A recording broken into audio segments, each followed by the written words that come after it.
We're here with two brand new Saucony shoes. Yeah, the Ride and the Guide, and no, the Ride and the Guide. Yeah. Very similar. Yeah.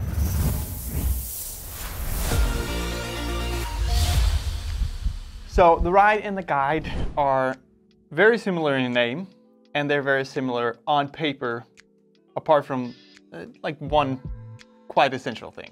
We could start with the upper of both. Can you tell us a little bit about these two shoes? The heel padding is very typical Saucony Ride and Saucony Guide.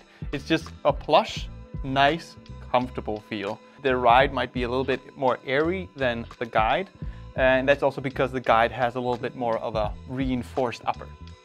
And that is sort of the first difference between these two shoes, that the Guide has a little bit more hold on your foot because it's meant to be a shoe with a little bit more support. Yeah, so also in the instep there's more hold, or? Yeah, so generally you can actually feel it, especially around this like almost like leather thing coming up to support you on the inside.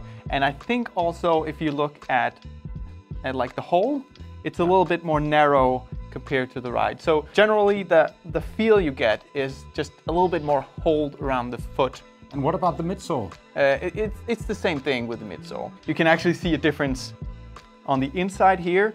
You can see here is just all white. It's just like the same type of foam. It's the same hardness. This one has the same hardness of foam, but it also has kind of a plastic cage inside here that just supports the foot a little bit more on the inside. So that means if you're one of those that go in and you like that support underneath your foot, then the Guide is more there to support you so you're not falling too far in. All right. Yeah. But the foam material is the same? It is. It's very, very similar. And on paper, the Guide should be maybe a tad more stiff to run with. And it will be stiffer in the back of the foot. But in the front, I think it's going to be very, very similar. The Ride in these shoes are just pleasant. It's nice, it's easy, it's not over rockery. There's a tilt in the front, so you get like this really nice tilt, but there's not a lot of rocker in the back. Yeah, it's not like the highest stack shoe, but it's still 35 millimeters. So that makes it still easy to run with, but it's a better run if you're a little bit leaning forwards. So you're just like landing a little bit more, not all the way back. In my opinion. These ones have power run in them, and this is EVA.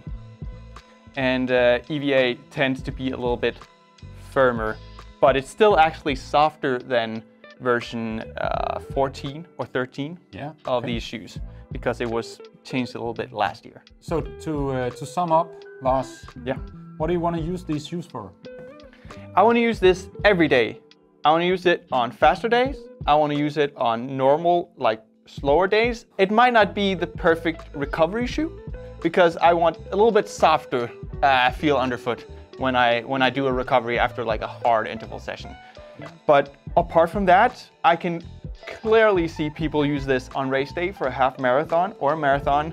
It's just one of those shoes that can do like that really wide spectrum of things. And you have both here, and it just matters what type of stability you want. So if you want more stability, then the Guide is like the staple of Saucony stability. And then if you want a little bit less, a little bit more breathable upper, then the Ride is the way to go. So two really good shoes. Awesome. Yeah, and you can buy them on Running Expert. You can buy them on runningexpert.com. Yes. All right. Yes.